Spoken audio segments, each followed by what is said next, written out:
RTI media. నమస్కారం. వార్తలకు స్వాగతం. ముందుగా ముఖ్యాంశాలు.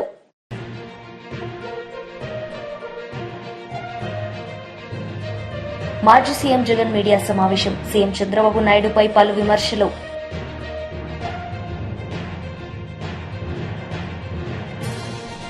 BJP Nizamabad MP Arvind media సమావేశం. పలు అంశాలపై వివరణ.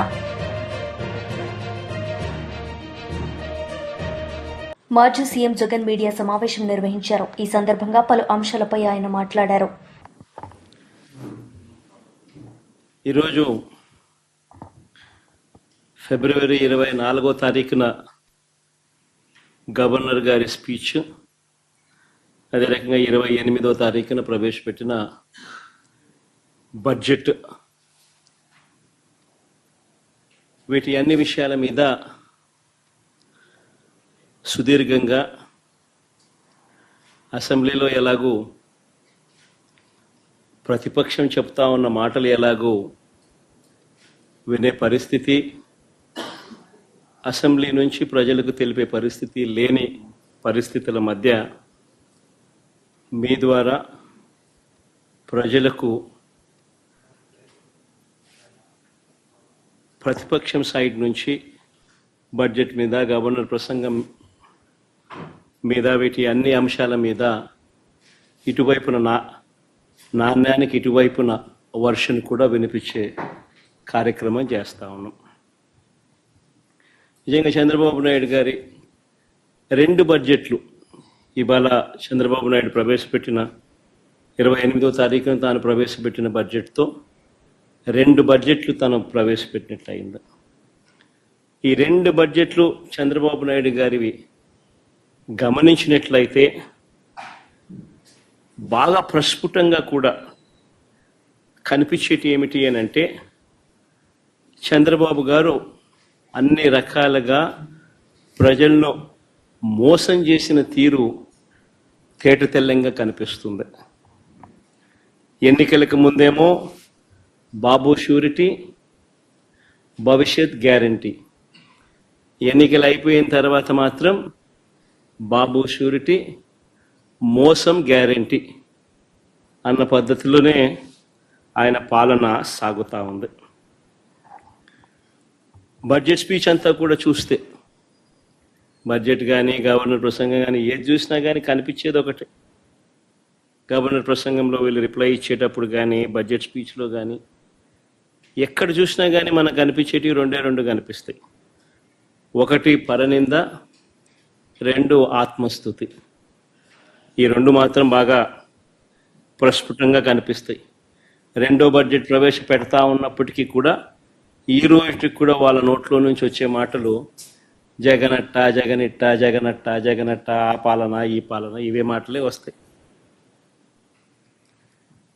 కానీ ఎన్నికలప్పుడు వాళ్ళు ఇచ్చిన మాటల విషయం ఏమిటి, ఎన్నికలప్పుడు వాళ్ళు ఇచ్చిన హామీల విషయానికి ఏమిటి, వాటికి సంబంధించి ఏం చెప్తున్నారు, ఆ సూపర్ 6, ఆ సూపర్ 7 విషయాలు ఏమిటి, ఆ మేనిఫెస్టోలో మీరు 143 హామీలను ఇచ్చారు, ఆ 143 హామీల పరిస్థితి ఏమిటి అని చెప్పి అడిగితే మాత్రం వాళ్ళ నోట్లలో నుంచి ఏ ఒక్కరి నోట్లో నుంచి కూడా సమాధానాలు కూడా సరిగ్గా రావు. ఏది చెప్పినా అబద్ధం, ఏది చెప్పినా మోసం. ఎన్నికలప్పుడేమో సూపర్ 6 అన్నారు, సూపర్ 7 అన్నారు, ఏకంగా ఒక మేనిఫెస్టో రిలీజ్ చేశారు. ఆయన దత్తపుత్రుడు ఇద్దరు కలిసి రకరకాల పద్ధతుల్లో పోజులు ఇస్తూ జగన్ చెప్పిన దానికన్నా ఎక్కువ చేస్తున్నాము అని చెబుతూ ఇంటింటికి బాండ్లు కూడా ఇచ్చారు. బాండ్లతో పాటు కరపత్రాలు కూడా ప్రచురించారు. ఇవన్నీ కూడా ప్రతి ఇంటికి కూడా పంచడం జరిగింది. అధికారంలోకి వచ్చిన తర్వాత 2వ బడ్జెట్ ఈరోజు ప్రవేశపెట్టారు. మొదటి ఏడాది అయితే టోటల్గా కేటాయింపులు చూస్తేనే అరకొర. మాజీ మంత్రి హరీష్ రావు మీడియా సమావేశం నిర్వహించారు. ఈ సందర్భంగా పలు అంశాలపై ఆయన మాట్లాడారు. నిన్న తెలంగాణ సాగునీటి ప్రాజెక్టుల విషయంలో వారు నేను కాళేశ్వరం ప్రాజెక్టును వ్యతిరేకించలేదని, సముద్రంలో కలిసే నీళ్లు తీసుకువెళ్తున్నానని, తెలంగాణ ఆంధ్రప్రదేశ్ తనకు రెండు కళ్ళ లాంటివని, రెండు రాష్ట్రాలకు సమన్యాయం జరగాలని నేను కోరుకుంటున్నానని నిన్న ఆంధ్రప్రదేశ్లో వారు మాట్లాడారు. వాటిని ఆ వ్యాఖ్యలను నేను తీవ్రంగా ఖండిస్తా ఉన్నాను. పూర్తిగా సత్యదూరమైనటువంటి వాస్తవాలను ఆయన నిన్న మాట్లాడారు. వాటికి సాక్ష్యాధారాలతో సహా నేను చెప్పదలుచుకున్నాను. బాధ కలిగే అంశం ఏంటంటే రాష్ట్రంలో అధికారంలో ఉన్న కాంగ్రెస్ ప్రభుత్వం చేతగాంతనం వల్ల, రాష్ట్ర ప్రభుత్వ నిర్లక్ష్యం వల్ల, కేంద్రంలో అధికారంలో ఉన్న బీజేపీ పక్షపాత ధోరణి వల్ల ఇవాళ తెలంగాణ రాష్ట్రానికి తీవ్రమైన నష్టం జరుగుతూ ఉంది.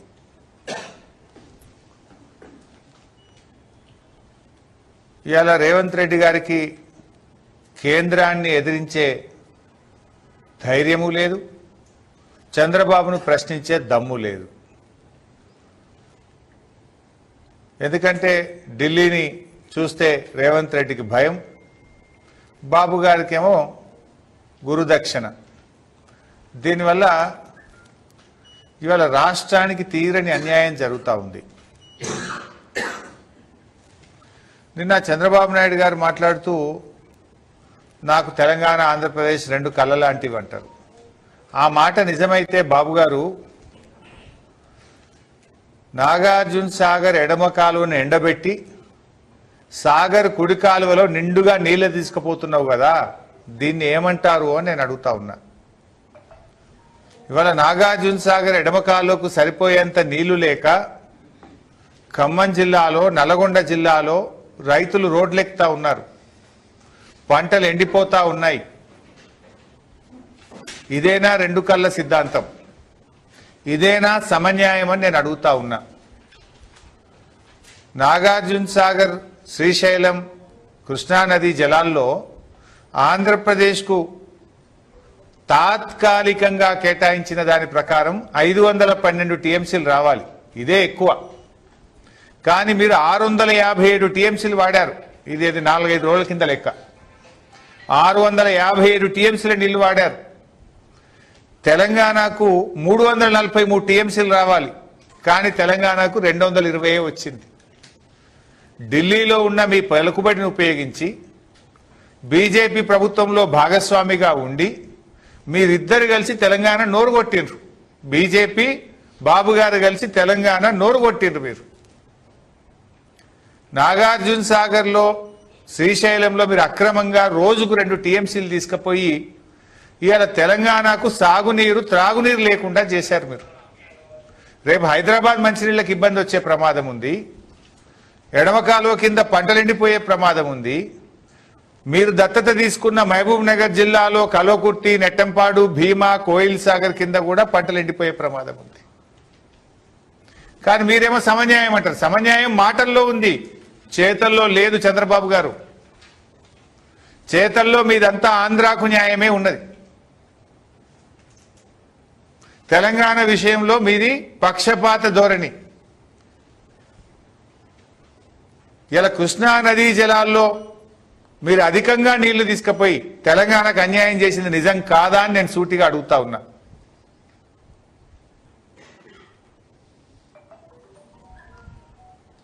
అదేవిధంగా ఇవాళ మీరు గోదావరి బంకచెర్ల ప్రాజెక్టు, అది సముద్రంలో కలిసే నీళ్ళు తీసుకపోతే తప్పేందని మీరు మాట్లాడుతున్నారు. ఇప్పుడు కృష్ణానది విషయంలోనే అదే జరిగింది. మీరు పెన్నా బేసిన్లో ప్రాజెక్టులు కట్టి నదీ పరివాహక ప్రాంతం బయట మీరు కృష్ణా జలాలు తీసుకుపోయి వాడుకుంటున్నారు. ఏమనంటే రైపేరియన్ రైట్స్, ఇప్పటికే ఖర్చు పెట్టినాం కదా, ఇప్పటికే ప్రాజెక్టులు కట్టినాం కదా, అది నేషనల్ వేస్ట్ అవుతుంది కదా, ఆ నీళ్లు వాడుకుంటే తప్పేంది, ఇక అయిపోయింది కదా అనే ధోరణిలో మీరు అప్పుడు అడ్వాన్స్గా ఉమ్మడి ఆంధ్రప్రదేశ్లో ప్రాజెక్టులు కట్టి తెలంగాణ నోరు కొట్టిండ్రు. కృష్ణానదిలో అత్యధిక పరివాహక ప్రాంతం కలిగిన ప్రాంతం తెలంగాణ. కానీ ఉల్టా 75 ఆంధ్రాకు పోతే 25 తెలంగాణకు వస్తున్నాయి. ఉద్యమాలు పుట్టే దాంట్లో నుంచి. ఇలా గోదావరి విషయంలో కూడా మీరు అదే ప్రయత్నానికి తెరలేపుతున్నారు. పేరు సముద్రంలో కలిసే నీళ్లు. కానీ ఇప్పుడు దాదాపు 200 టీఎంసీల నీళ్లను గోదావరి నుంచి పెన్నా బేసిన్కి తీసుకుపో. మంత్రి నారా లోకేష్ మీడియా సమావేశం నిర్వహించారు. ఈ సందర్భంగా ఆయన మాట్లాడారు. ఏదైతే అవసరం ఉందో అది ఈరోజు బడ్జెట్లో మేము పెట్టుకుంటాం జరిగింది. ఎన్నికల ముందల వై నాట్ 175 అని పదే పదే చెప్పిన వ్యక్తి ప్రజలు 11 స్థానాలు ఇచ్చారు. ప్రజలే మీకు ప్రతిపక్ష హోదా ఇవ్వకూడదని నిర్ణయించుకున్నారు. అది ఆయన ఇప్పుడు కూడా తెలుసుకోకుండా నిన్న చెప్పా వన్డే ముఖ్యమంత్రి కరెక్ట్గా హౌస్ ప్రారంభమయ్యే రోజు మొదటి రోజు వస్తారు. నాకు ప్రత్యేక హోదా క్షమించండి నాకు ప్రతిపక్ష నేత హోదా ఇవ్వాలి అని కోరుకుంటాడు, వెళ్ళిపోతాడు. మళ్ళీ ఎప్పుడు ఆయన కంపడు. అలాంటి పరిస్థితి మనందరం చూస్తున్నాం. ఇప్పుడు ఆయన ఆలోచించాలి, ఎందుకు 11 స్థానాలు ప్రజలు అంకించారు. ఆయన ఆలోచించాలి, ఎందుకు సొంత తల్లి చెల్లి కార్యకర్తలు నాయకులు ఆయన నమ్మట్లేదని. మొన్న బ్యాలెట్ ద్వారా దాదాపు 67% ఓట్లు కూటమి అభ్యర్థులు ఆల్పాటి రాజేంద్ర ప్రసాద్ గారు, ఇంకో పక్కన రాజశేఖర్ గారు ఓట్లు సాధించారు. నేను చెప్పా, ఈవీఎం అయినా బ్యాలెట్ అయినా గెలుపు కూటమి ప్రభుత్వం. అలాంటిది ఈరోజు గౌరవ ఉప ముఖ్యమంత్రి గారిని కించపరిచే విధంగా ఆయన మాట్లాడారు. ఆయన మాజీ ముఖ్యమంత్రి జగన్మోహన్ రెడ్డి గారు ఒకసారి ఆలోచించారు. మొన్న ఎన్నికల్లో ఆయనకు వచ్చిన మెజారిటీ ఎంత, గౌరవ ఉప ముఖ్యమంత్రి గారికి వచ్చిన మెజారిటీ ఎంత. మొన్న జరిగిన ఎన్నికల్లో వైకాపాకి ఎన్ని సీట్లు వచ్చినాయి, జనసేన పార్టీకి ఎన్ని సీట్లు వచ్చినాయో ఆయన ఒకసారి ఆలోచించాలి. అంతేగాని నోరుంది కనుక ఇప్పుడు కూడా నేను అనుకుందే రైటు, అధికారంలో ఉన్న వాళ్ళని నేను కించపరిచే విధంగా మాట్లాడతాను, ఎగతాళి చేస్తా ఉంటాం. నిజంగానే చాలా చాలా బాధాకరం. ఈరోజు రాష్ట్రంలో మీరు చూస్తే ఎప్పుడు లేని విధంగా మన అభివృద్ధి కార్యక్రమాలు మనం ప్రారంభించుకున్నాం. ఎప్పుడు రాని విధంగా ఈరోజు పెద్ద ఎత్తున ఆంధ్ర రాష్ట్రానికి పెట్టుబడులు వస్తున్నాయి. మీరు చూసారు, ఒక టీసీఎస్ కానీ, ఆర్సిలర్ మిత్తల్ కానివ్వండి, ఎన్టీపీసీ గ్రీన్ కానివ్వండి, రిలయన్స్ సిబిజీ ప్రాజెక్టులు కానివ్వండి, ఇట్లా అనేక పెట్టుబడులు ఎప్పుడు రాని విధంగా మన రాష్ట్రానికి వస్తున్నాయి. గత ప్రభుత్వం కనీసం గుంటలు కూడా పూడ్చలేదు. ఆ గుంటలు పూడ్చే కార్యక్రమం కూడా మేము తీసుకుంటున్నాం. అంతేకాకుండా ఎప్పుడు జరిగిన విధంగా సంక్షేమం కూడా మేము చేస్తున్నాం. ప్రజలందరూ ఒక విషయం గమనించాలి, 2014లో పెన్షన్ 200 రూపాయలు, చాలని పెన్షన్ని 2000 రూపాయలు మేము చేశాం. 5 సంవత్సరాలు 2000 చేశాం. గత ప్రభుత్వం 1000 రూపాయలు పెంచేదానికి 5 సంవత్సరాలు తీసుకుంటే మొదటి నెలలో మేము అదే పెన్షన్ ఇంకో 1000 రూపాయలు మేము పెంచాం. వికలాంగులకి 6000 రూపాయలు ఇస్తున్నాం. బెడ్కి పరిమితమైన వాళ్ళకి నెలకి 15,000 రూపాయలు ఈరోజు కూటమి ప్రభుత్వం అందజేస్తుంది. ఇంకో పక్కన అన్న క్యాంటీన్, గత ప్రభుత్వం అన్న క్యాంటీన్ మూసేస్తే మన ప్రభుత్వం ఏర్పడిందంటే 198 అన్న క్యాంటీన్లు తిరిగి ప్రారంభించాం. ఎవ్వరు ఊహించిన విధంగా 1 కోటి గ్యాస్ సిలిండర్లు ఈరోజు కూటమి ప్రభుత్వం ఉచితంగా అందజేసింది. ఇంకా ఇసుక కూడా మీరు చూశారు, కేవలం లోడింగ్ ఛార్జీలు, ట్రాన్స్పోర్టేషన్ ఛార్జీలు తప్ప ఇసుకను కూడా మనం ఫ్రీ చేశాం. ఇంకా మిడ్ డే మీల్లో కానివ్వండి, సంక్షేమ హాస్టల్స్లో కానివ్వండి, ఈరోజు ఫైన్ రైస్ కూడా మన ప్రభుత్వం అమలు చేయబోతుంది. ఇంకా మే నెలలో తల్లికి వందనం కార్యక్రమం కానివ్వండి, అన్నదాత సుఖీభావ కార్యక్రమం కూడా అమలు చేయబోతున్నాం. 5 సంవత్సరాలు వాళ్ళు ఒక్క డిఎస్సీ వేయలేదండి. అసలు డిఎస్సీ పైన మాట్లాడే అర్హత మీకు ఎవరిచ్చారండి? నిరుద్యోగులు మా పైన బాధ్యత పెట్టారు. మొన్న జరిగిన గ్రాడ్యుయేట్ ఎన్నికల ఫలితాల తర్వాత బాధ్యత మాకు పెరిగింది. నిజామాబాద్ ఎంపీ ధర్మపురి అరవింద్ మీడియా సమావేశం నిర్వహించారు. ఈ సందర్భంగా పలు అంశాలపై ఆయన మాట్లాడారు. అంటే మతి ఉండి మాట్లాడుతున్నాడా? ఆయన కూడా ఏదో బీమార్ వచ్చినట్టుంది ఈ మధ్య.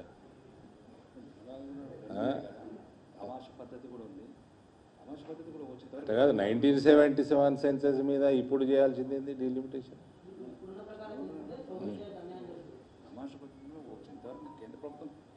వీళ్ళందరూ నేర్పిస్తారా అండి కేంద్ర ప్రభుత్వానికి? ఏం చేయాలనో తెలుసు మాకు. ఎట్లా నష్టపోతాయి? ఎందుకు తగ్గుతాయి? జనాభాకు ఇది డెమోక్రసీ. ప్రజల తగ్గట్టు మనం ఉంటామా? సౌత్ ఇండియా పాపులేషన్ ఎంత, నార్త్ ఇండియా పాపులేషన్ ఎంత, ఈశాన్యం పాపులేషన్ ఎంత, ఇటు వెస్ట్ పాపులేషన్ ఎంత? ఒక సైంటిఫిక్ అప్రోచ్ ఉండాలి.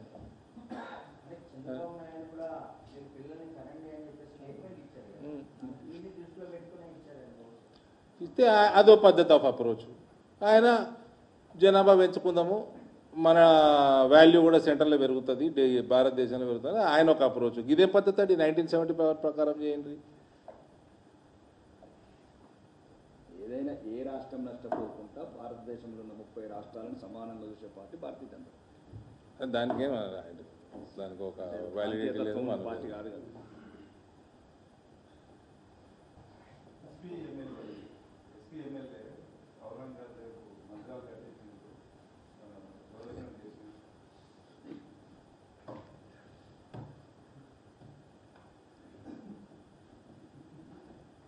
ఇది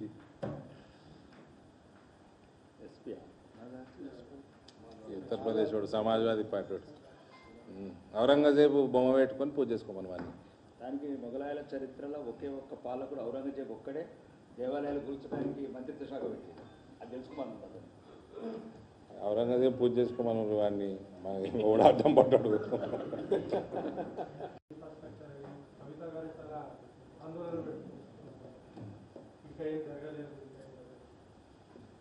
మా జిల్లాలో ఎవరికైనా చెప్తా రియాక్ట్గా మన కవిత మీద.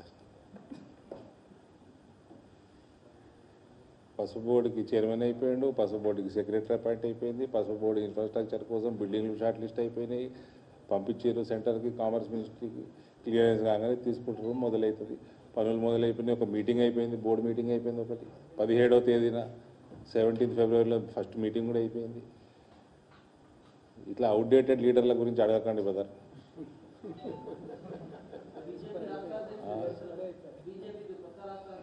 ఉన్నాడు కదా ఇప్పుడు, మాకేం ఖాళీ లేదు కదా, సీట్ ఖాళీ లేదు కదా. అది వాళ్ళ ఇష్టం, మన నాయకత్వం ఇష్టం.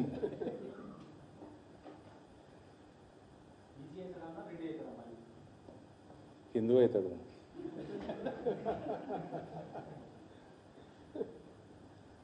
అయిపోయినట్టున్నాయి ప్రశ్నలు, ఉచ్చుటి అడుగుతున్నాను.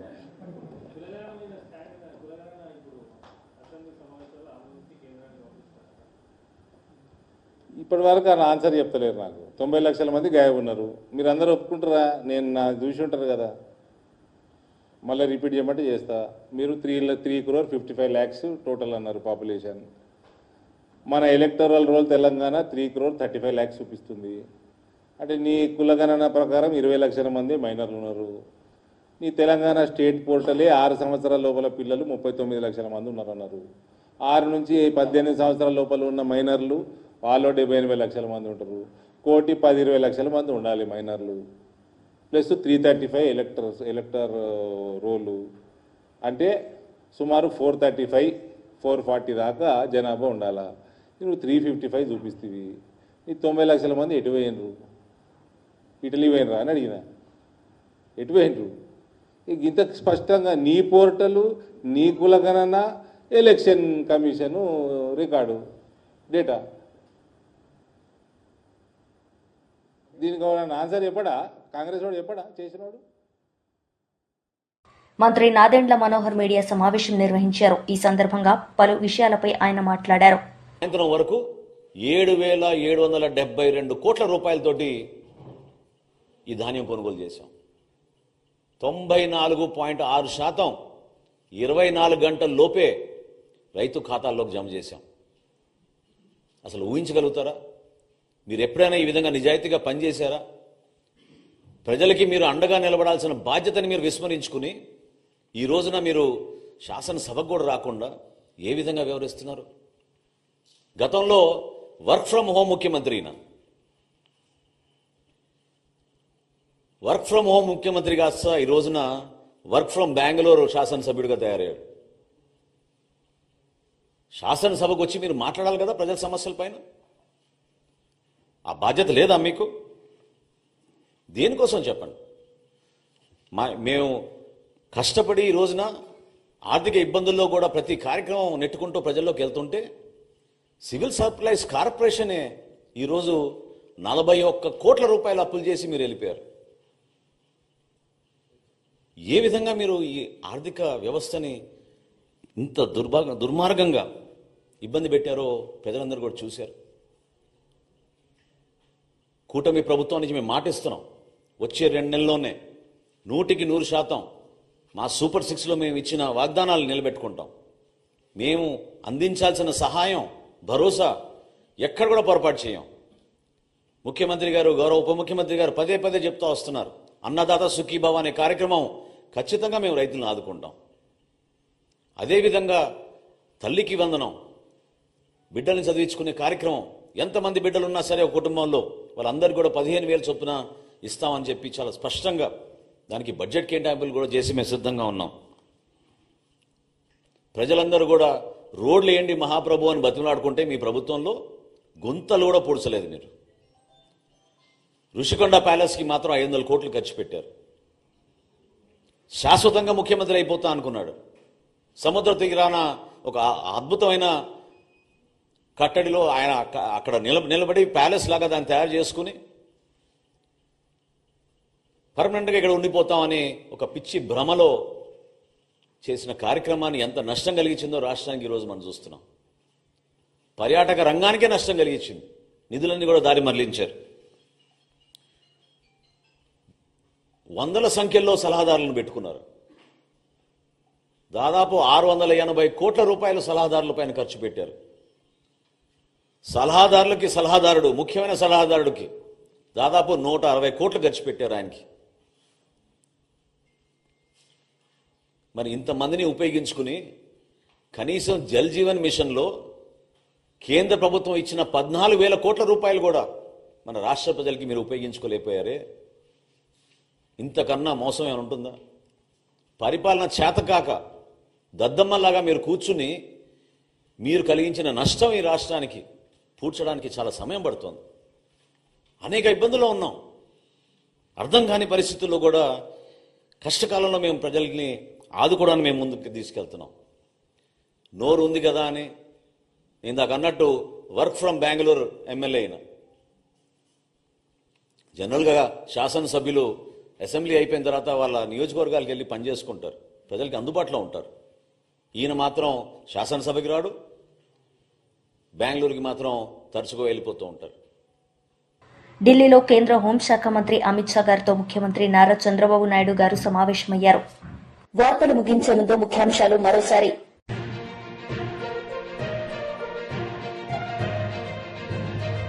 మాజీ సీఎం జగన్ మీడియా సమావేశం, సీఎం చంద్రబాబు నాయుడుపై పలు విమర్శలు.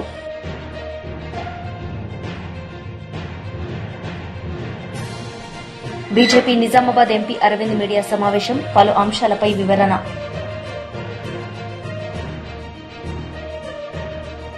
ఈ వార్తలు ఇంతటితో సమాప్తం. తిరిగి ప్రసారమయ్యే వార్తల్లో మళ్లీ కలుద్దాం. అంతవరకు సెలవు. నమస్తే.